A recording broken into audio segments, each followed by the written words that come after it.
You ask Tiger to solve. This deals with linear equations with one unknown. The final result is x equals -22. Let's solve it step by step. Group all constants on the right side of the equation.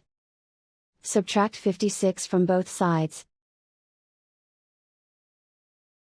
Simplify the arithmetic.